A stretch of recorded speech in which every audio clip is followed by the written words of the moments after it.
Hi guys! Good morning! Welcome back to another vlog! Hi! Ang pag-uusapan natin ngayon is yung emergency department responsibility or experience ko dito sa Amerika. So, sa mga kapwa ko emergency department nurse or ER nurse na papunta dito sa Amerika, okay, isa lang masasabi ko. Ay, hindi naman. Huwag kayong matatakot. It is by the way, last day na ng off ko ngayon and nagbe-breakfast lang ako ngayon. Actually, kada gising ko ay mga 10 o'clock na or 9:30 na, so hindi na to breakfast. Ang tawag dito brunch. Pero, syempre, ito pa lang or ito yung unang meals of the day ko. So, let's talk about emergency department kung saan ako nag-work ngayon. So, gup muna tayo ng kape, Charis. So, hindi ito masyadong detailed or sobrang detailed. Base lang ito sa kung anong maisip ko at kung ano yung na-experience ko dito sa Amerika. I-share ko lang sa inyo mga inday, pati yung mga ugali ng mga pasyente dito sa emergency department. Mga kano or karamihan kasi dito mga kano. Dito sa Ohio, konti pa lang yung mga expat. Okay? So, bihira akong maka-encounter ng expat or immigrant or ibang lahi in the emergency department. Bihirang-bihira. So, 70 to 80% ng mga pasyente namin is kano. Siguro mga 10 to 20% is yung, alam nyo na, ibang kulay. So, mga puti karamihan ng mga ano dito. Charis.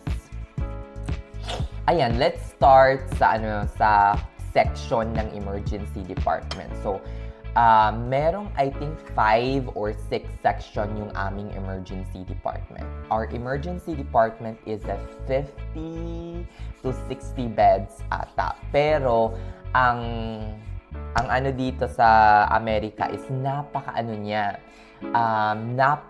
niya kasi bawat pasyente may tag-iisang room. So, bawat pasyente merong tag-iisang room at merong tag-iisang computer sa bawat room. So, sa station, in every section or every pod ng emergency department, meron kaming station. Sa bawat room din, merong computer. So, hindi kayo mag-aagawan ng computer dito, mga inday. Meron din kami yung parang tinutulak na available just in case mag-malfunction kasi hindi mo alam or in rare cases, nagma-malfunction yung computer sa loob mismo ng room. So, pwede kang kumuha ng backup doon mismo sa aming supply na computer. Itutulak mo lang papuntang patient room. Kasi ang charting dito mga inday as in fully computerized, as in nurses, from nurses notes, from discharge, lahat. From beginning till the patient is discharged or admitted pataas, it's all computerized. So, ang ginagamit namin sa aming electronic charting is Epic. Pagdating naman sa medication mga inday, ang ginagamit namin kasi ang style ng medication dito mga inday, hindi ka kukuha sa pharmacies or sa pharmacy ng medication. Bihira din kami mag-prepare ng medication. At some point, yung mga antibiotic na iba, ipiprepare mo pa rin. Like ceftriaxone, mga ganyan, like Zosine or Tazobactam, yan. Ipiprepare mo yan, mga inday. So, ang ginagamit na system dito, mga inday, ay Omnicells. Let's talk about the Omnicells and Epic later. Okay, let's go first to the basic kung paano nahahati yung emergency department namin dito. And before that, ikop muna ako ng kape. Charis! Ayan. Sa mga subscriber ko na medyo mainipin or mainitin yung ulo dito na parang naboboard sa akin, OMG, mahaba-habang kwentuhan to mga Inday. Let's see. Let's see kung pwede kong hatiin ito into like 20 minutes vlog, 20-20, mga ganon. Kasi mahaba talaga akong magkwento. And sometimes, kung ano talaga yung maisip ko, i-detailed ko talaga sa inyo mga Inday. Pero kung meron kayong tanong na hindi ninyo maintindihan, please, comment down below and like this video.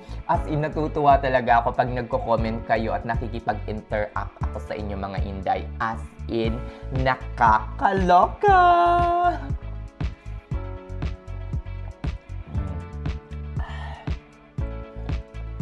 Okay, doon tayo sa section ng emergency department. Ang emergency department namin ay nahati sa 5 to 6 section. Ang pinaka-front, of course, aware na kayo dito, ay triage, di ba? Meron kaming always na naka-assign na 2 nurses sa triage. Isa doon sa front desk at isa yung pangalawang triage nurse. So, ang triage nurse dapat very skillful in terms of assessment kasi ang triage nurse ang magdidikta or mag-a-assess sa pasyente kung saan ilalagay ang pasyente, kung saang section ng ER siya nababagay.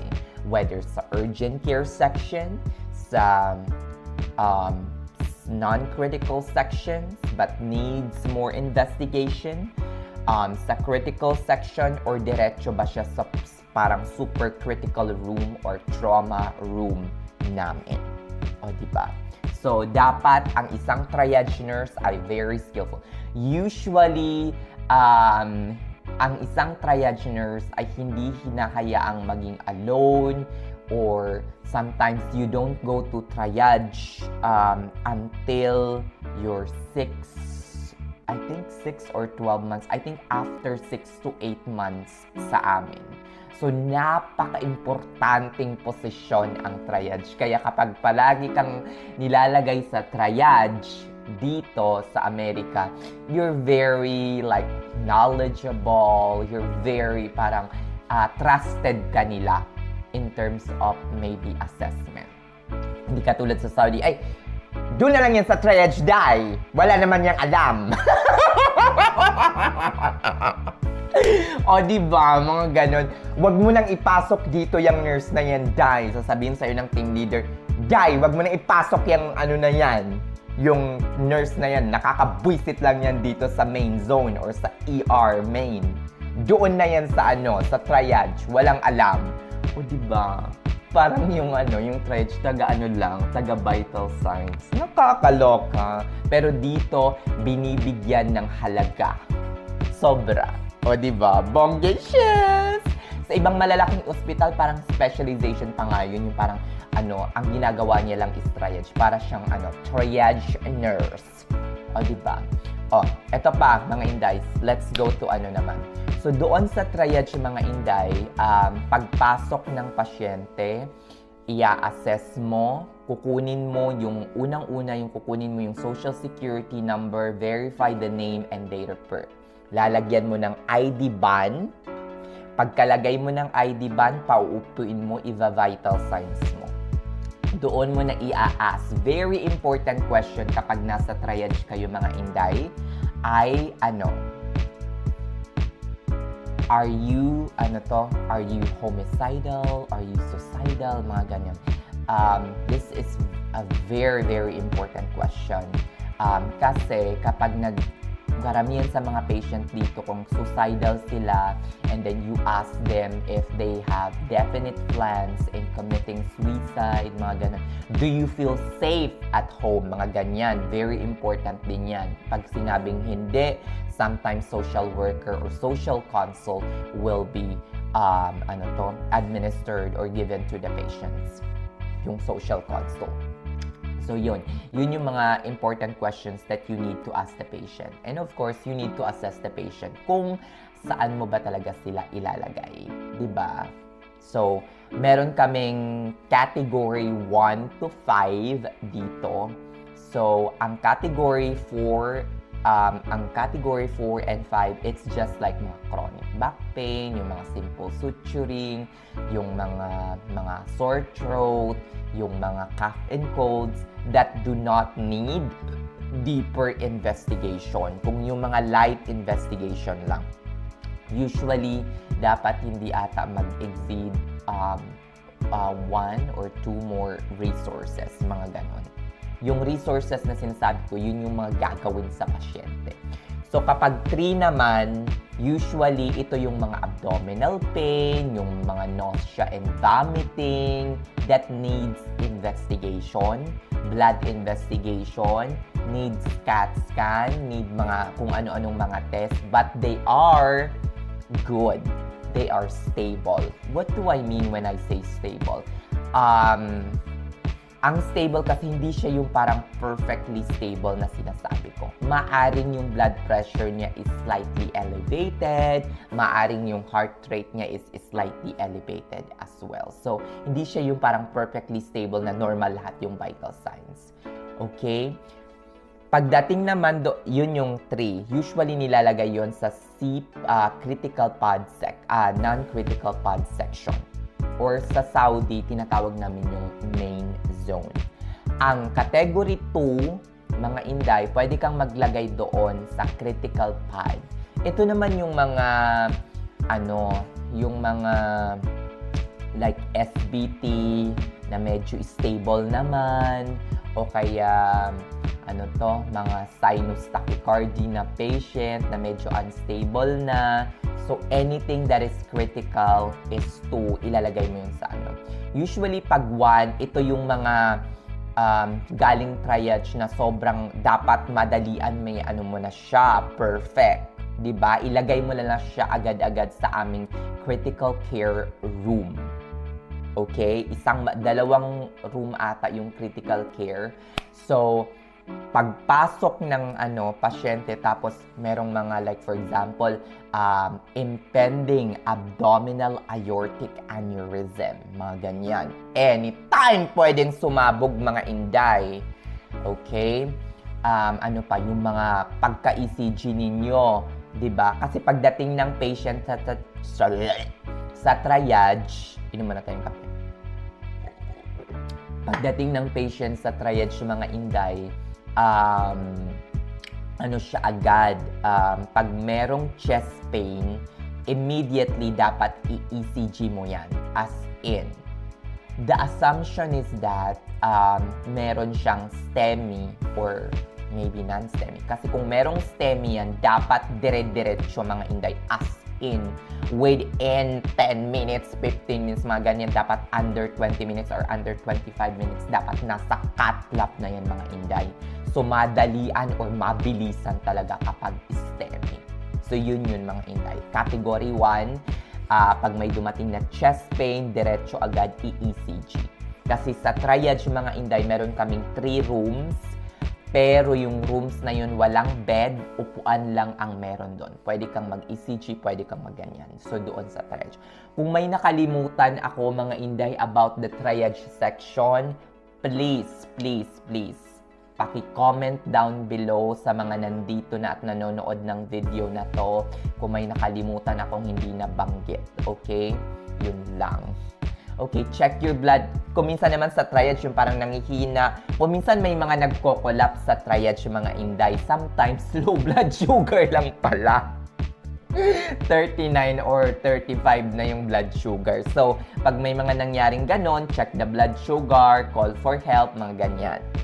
Nag-aano naman sila, nagre-respond naman. Ang triage area naman namin covered with CCTV, at kung ikaw yung nasa front desk, meron kang kaharap na parang monitor, na monitor mo kung sino yung mga papasok, kung sino yung palabas, kung meron ka ding access sa sa waiting area, nakikita mo rin yung galawan ng mga o diba? Ano ba, nung first time ko dahil sa triage or dito sa Amerika, sabi ko, ano ba tong in-applyan ko? Nurse ba ako or security? Charis! Ayan. Di ba? Naloka ako, Day. Nagmo-monitor din ako ng ganun. Ay, nako, nakakaloka. Kain muna tayo. Ayan.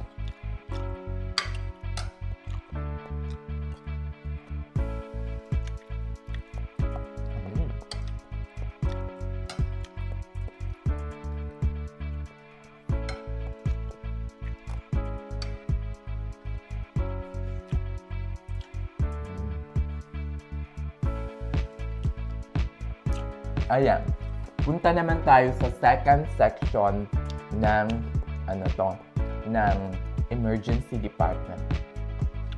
After triage, meron kami doong APAD section. Ano yung APAD section? Ito yung mga light cases na pasyente, like category 4 or 5, o minsan naglalagay din ng soft 3 doon, pag busy na ang emergency department.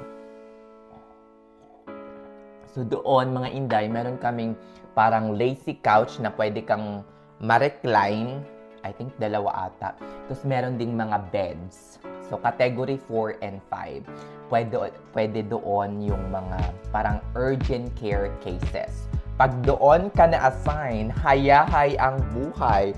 Pop na pop! As in, gustong-gusto ko doon, Day, kasi doon, mga sore throat na pasyente na i-x-ray lang. Pag i-x-ray, mga Inday, kapag doon sa urgent care, minsan pinoportable nila kapag maraming staff yung radiology unit. Pero kapag kulang yung staff, pinapasundo nila yung pasyente. Sinusundo nila. Dito mga Inday, kapag pupunta ng CAT scan, pupunta ng x-ray ang pasyente, pupunta ng ultrasound, hindi ikaw ang magdadala. Merong transporter. Iyahatid or susunduin at iyahatid yan. Hatid sundo dito, mga Inday. Nakakaloka! O diba, saan ka pa? Saan ang mahirap? Saudi or Amerika? Emergency department. Pak! O diba? Hay, hindi ko talaga, grabe. Yung buhay ko sa Saudi, grabe, nakakaloka. Kaya pagdating ko dito, hayahay ang buhay! Charis. Ayun. So, napakahayahay ang buhay dito as an emergency department nurse. Ayan. Thank you so much. I am so grateful. Loka. Tapos, ayun, kaya wag matatakot pumunta dito sa Amerika, mga Inday. Hindi kayo kakainin ng mga kano dito for as long as very professional kayo and nire-respeto nyo sila, ire-respeto ka din nila. Do meron talagang mga pasyenteng tinatawag nating sakit sa ulo or yung mga apo at kamag-anak ng kamatayan. Charis. Ayan, doon sa urgent care section, ganun lang. Doon sa urgent care section, mga Inday, 5 lang yung beds. Meron kayo dong sariling Omnicells. Sa amin, meron kayong sariling Omnicells.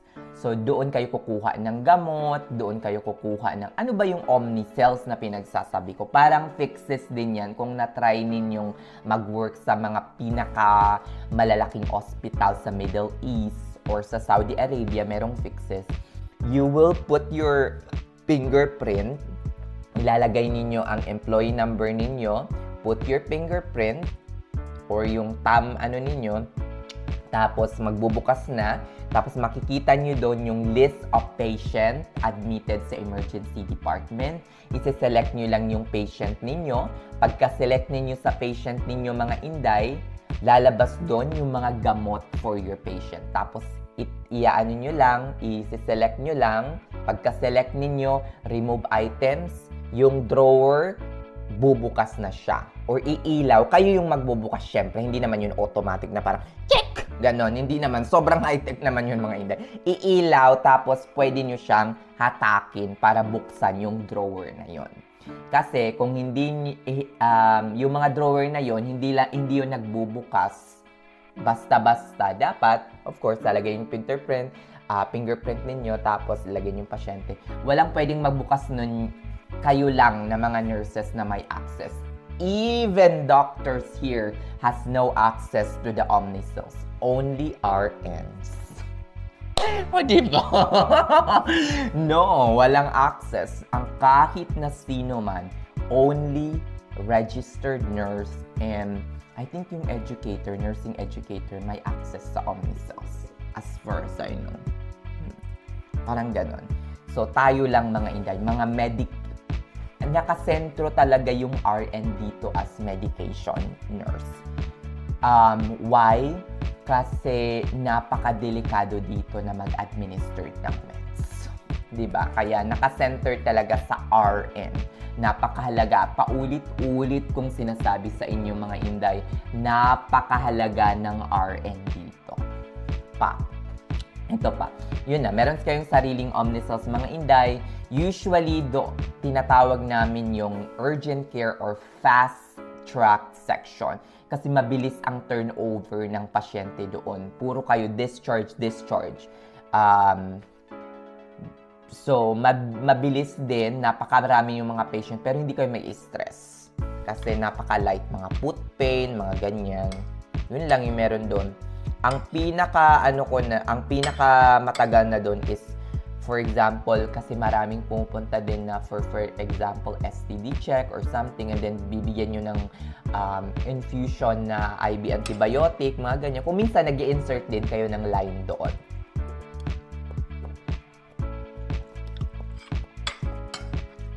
Punta naman tayo sa DPOD section or non-critical care section. Ito yung main zone na tinatawag namin nung nasa Saudi Arabia pa ako.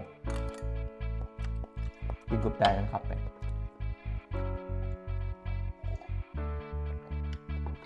Ano ba yung main zone mga inday? Or yung non-critical area? Doon yung mga category 3 patient. Ano yung mga example ng mga patient na nandoon? Ang mga patient na nandoon, meron dong mga chest pain na hindi naman super critical. 'Di ba? Kasi, alam nyo, sa triage pa lang, pag sinabi ng pasyente, I have chest pain, i-ECG nyo kaagad. Pagkatapos nyo mag-ECG, of course, hindi nyo naman yan babasahin mga inday. Doktor yung magbabasa niyan. So, ipapasa nyo yan hindi sa resident, kung hindi sa attending doctor or head doctor ng emergency department. Sasabihin niya, this patient can wait. This patient should go back now. This patient should go back maybe later once you have bed, mga ganyan. Or this patient, STEMI, ilagay na to sa ilagay na to agad sa critical care room natin para masimulan na at madala na to sa cardiac cath immediately if possible. Mga ganon. O, diba? So, ang nandoon sa non-critical or BPOD section natin is yung mga chest pain na hindi naman masyadong unstable. Tapos non-STEMI, mga ganyan, chest pain. Abdominal pain that needs further investigation. Wound check na kailangan is ng antibiotic, septic culture, mga ganyan. Mga respiratory distress na medyo hindi naman stable. Medyo stable. Pero, nadulas ako, day. Kasi, kung minsan, nakakakita ka ng shortness of breath or may respiratory distress na unstable doon sa non-critical or no comment na lang. O, diba? Nakakaloka ng critical pero naging critical care nurse ka doon. Charis joke. Makakakita ka pa nga ng naka-BiPAP na pasyente doon, mga inday, nakakaloka. No-comment na lang talaga ako, day. BiPAP, tapos unstable. Tapos yung PCO2, mga inday, nasa mga 140s, 130s, halos mategok na yung pasyente. Pero no comment na tayo din. Focus tayo sa sa routine. So, ano yung mga routine doon sa non-critical pad or tinatawag nating main zone kapag nasa Saudi Arabia tayo, mga inday? So, ang mga routine doon, mga inday, CAT scan. Sinabi ko na sa inyo, kapag nag-CAT scan, hatid sundo, X-ray. Pagkadating ng pasyente, pupuntahan yan ng doktor. Pero sa amin, before pa lang mapuntahan ng doktor in my case, na-insertan ko na yan ng line, nakuhanan ko na yan ng dugo. O diba, dapat pagkarating ng pasyente, attach the patient to the cardiac monitor, diba? Attach the, gownan mo na yung pasyente, lagyan mo na ng fall van, or kung ano man, i-assess mo na agad yung mga pasyente, ganyan. So after nun, ang ginagawa ko, pagkatapos masettle yung pasyente, insertan ko na agad yan ng line. Especially pag ang kaso shortness of breath or chest pain, cardiac cardiac protocol ako agad. Kung minsan kinukunan ko pa ng blue, which is the PT-INR, mga ganyan, kunan ko agad ng 2 lavender and 2 green. Kasi ang green or mint dito ay for troponin, for basic metabolic panel like sodium, sodium, potassium, mga ganyan. Tapos, yung dalawang lavender naman, usually, ang isang lavender is for CBC, ang isang lavender naman is for BNP or binucleopic. Basta yun na yun, Day. BNP, for heart failure yon. Pag sobrang taas ng BNP mo, it means tumalala yung heart failure mo. Yun. Merong mga iba, mga more than 1,000 pa nga yung BNP kapag meron kang severe heart failure. So kapag abdominal pain naman, usually yung ginagawa ko, kinukunan ko lang ng 2 mint or parang green siya. Hindi siya green talaga. Hindi ginagamit dito ang green tubes for emergency department. Pang waste lang namin iyon. So, tanong, if dito sa Amerika, whenever you need to draw another troponin, are you able to draw blood from the line or IV cannula? Dito, allowed po. For as long as mag-waste ka. Kukuha ka ng green tubes. Ayan, yung first, i-waste mo, itatapon. Yung second na mint, yun yung isi-send mo sa laboratory. O diba? Bongga! Basta mag-waste kayo mga inday, pwede kayong kumuha ng dugo sa line dito sa Jamaica. Kasi ang troponin mga inday, kinukuha siya for pagkarating ng pasyente, kukunan mo ng first troponin. Tapos kukunan mo after an hour and 3 hours later from the first troponin. So parang troponin muna after an hour, after 2 hours ata, kung hindi ako nagkakamali. So ayun, pagdating sa CT scan, CAT scan, pwede kayong sabihin nyo lang sa radiology na parang yun yung protocol sa amin eh. Meron kayong sariling radyo, sasabihin nyo lang. Usually nag-a-ask naman yung yung mga yung mga radiology staff na, is the patient in room 13 ready for CAT scan? Tapos sasabihin nyo lang, yes, 13 is ready for CAT scan. Or kapag hindi naman sila nagtanong, usually sasabihin ko na lang, room 13 is now ready for CAT scan.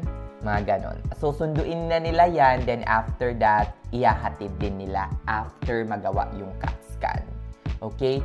Ang usual na gauge na ginagamit namin is gauge 20 and 18 parati. Pero, hindi ako perfect sa gauge 18, mga inday. Usually, ang ginagamit ko parati is gauge 20. So, aaminin ko sa inyo, hindi ako perfect at sobrang galing na ED nurse as in. Pero komportable na ako kung saan man ako ngayon. Diba?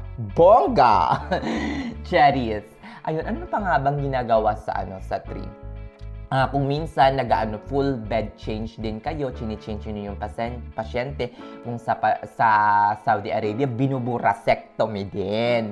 Pero paminsan-minsan lang. Kasi meron namang mga NAs. Pero ako sanay ako mga ganun. Kung minsan hindi talaga ako nagtatawag. As in, parang pak! Kasi nga, almost all the time. Pero bihirang magburasectomy sa emergency department. Kasi bihira yung long-term stay doon, mga inday. Ayun. nasabi ko nga bihira yung long-term stay. So, kung walang bed at more than 24 hours na yung mga pasyente sa ED, usually merong ED float from the floor na nagpo-float papuntang ER. Tapos, sila yung nag-handle ng mga pending for admission na more than 24 hours na. O, diba? Nakakaloka. Ito pa, dagdag sa mga responsibilities nyo din ay ang pagkuha ng peanut butter and jelly. Paborito nila yan, Day. As in, nakakaloka, lalo na dito sa, sa ospital namin. Mag-aas yan ng pagkain. Can I have some peanut butter and jelly and starry? Para yung lemon soda. Yung starry.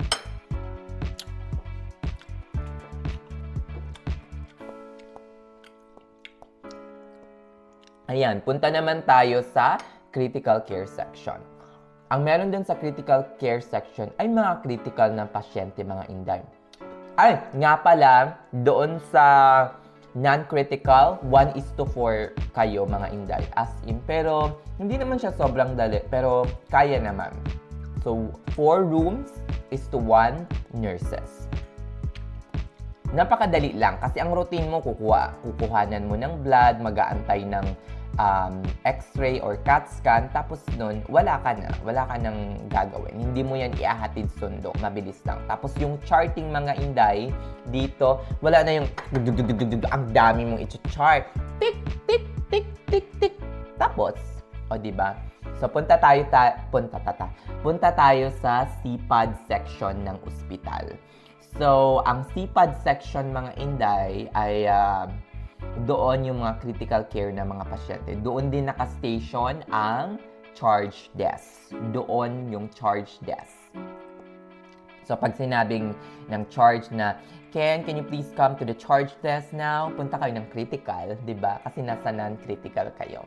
Ang charge, meron talaga silang charge desk doon. Parang sila yung unit supervisory, mga ganon. Nagmamanage ng lahat. So, lahat. Health unit coordinator, nursing assistant, doctor, lahat as in pumupunta sa charge nurse if merong problema. So, doon naman sa charge, sa CPAD section, doon maraming mga critical care patients, doon din yung mga behavioral. So, doon yung mga chest pain na unstable, doon yung mga abdominal pain or nausea and vomiting na parang namumutlak or puting-puti na, kailangan na ng massive fluid rehydration, doon yung mga SBT na unstable, na kailangan i-manage agad-agad, mga ganon. So, in short, ang mga nandoon sa critical pad is yung mga unstable na mga pasyente. Usually, 1:3 naman doon sa critical pad. So, meron ding Omnicells sa BPAD pala or non-critical section, meron ding Omnicells doon. Or yung na-explain ko na kanina, yung medication administration system namin or record. Tapos, after nun, meron kayong, meron kayong trauma bay na dalawa. So, meron kaming dalawa. Usually, siguro sa mga level 1 marami. Pero sa amin, dalawa. Kasi ang hospital namin is a level 3 trauma center. Usually, we cater category 2 trauma. And then, for gunshot wound or yung especially sa mga head or chest na gunshot wound, may dumarating din paminsan-minsan pero tinatransfer yun sa isang level 1 trauma center. So, level 3 kami. Tapos, ang trauma section pala nandoon na. So, kunyari, isang trauma section nandoon na.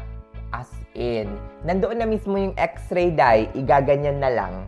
Hindi nyo na kailangan, guys, sa Saudi Arabia, yung ibang na itutulak mo pa yung portable. No, hindi na, wala. Nandoon mismo yung x-ray sa trauma section, sa taas mismo, at saka sa So, wala. Meron dong malaking station din na glass sa trauma section. Hindi ko lang ma-picture out sa inyo. Tapos, meron ding, kompleto na doon lahat. Meron ding Omnicells mismo sa loob ng trauma section. Meron ding lahat ng supplies nandoon na mga Inday.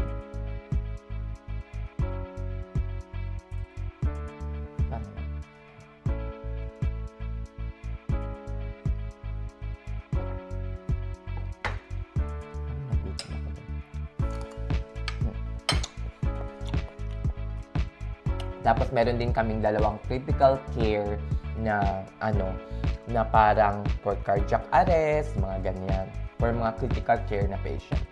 So, halos lahat ng section ng emergency department ay kompleto na. Hindi nyo kailangang magpaikot-ikot. Tapos yung last namin, meron din kayong psychiatric emergency department. Emergency section. So, doon yung mga balyo, mga hinayopak na kailangan ng emergency care. Diba? Yung mga nakadroga na sobrang napaka-suicidal na, diba? May mga problema sa pag-iisip. Doon, sa emergency section na yon, yung psychiatric. Pero usually after 4 to 6 hours, sinusundo na yan dito kasi kukunin yan at i-admit sa catering, sa behavioral health ng facility. Hindi dito, of course. Hindi sila pwedeng magstay ng bonggang-bongga dito, diba? So, sa kabuuan, mga inday, ang emergency department naman is okay na pag-workan. At first, medyo maninibago ka, pero kung nag-work ka na sa Middle East at naranasan mong maging alipin, naranasan mong maging alila ng bonggang-bongga, nagtutulak ng pasyente, taas-baba, bawat galaw at test ng pasyente, ultrasound, CAT scan, x-ray, or kung ano man, ikaw yung nagtutulak, dito hindi ka magtutulak. Yun ang pinaka na-appreciate ko. Hindi naman sa hindi ka magtutulak. Paminsan-minsan nagtutulak din kami. Especially after mga 10 or 11 o'clock at night, magtutulak ka ng pasyente mo pataas kung merong for admission. Pero usually, merong mga float nurse din. Ang float nurse, emergency department nurse pa rin yun. Or colleagues mo pa rin yun. Pero ang tawag sa kanya ay ED float. Doon lang siya nagpo-float sa ED. So, kung minsan nagpo-float ako ng ganon, ako yung nag-aakyat ng pasyente starting 10 o'clock hanggang matapos yung shift ko ng 12:30. Kasi wala nang transporter. Sa amin kasi, sa ospital namin, wala nang transporter starting 10 o'clock or 9:30, mga ganyan. Pero, sa ibang mga emergency department na sobrang laki, 24 hours. 24/7 ang transporter. Diba, mga inday? Nakakaloka! Ayan, diba? Ano ba yung mga common meds na binibigay sa emergency department? Mga ano lang, mga inday? Ano to? Ano ba yung mga common meds?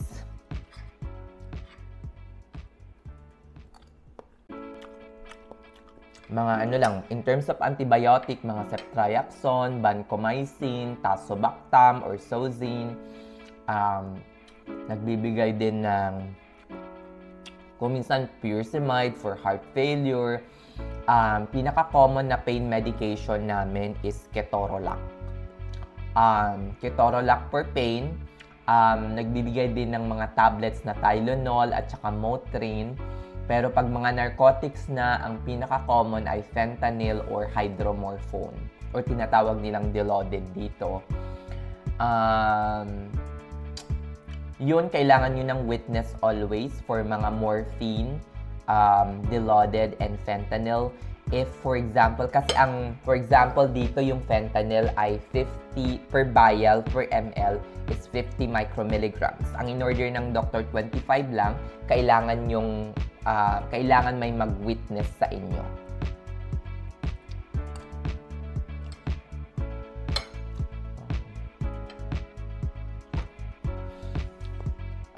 So, yun lang mga inday, nakakaloka. Dito ko natatapusin ang napakahabang video na to. As in, nakakaloka. Sana na-enjoy ninyo yung pagkukwento ko about emergency department experience ko. As in, sobrang napakahaba. Pasensya na. Ganito lang talaga ako. Storytelling. Nakakaloka! Sige na mga inday. See you on my next vlog. Babush!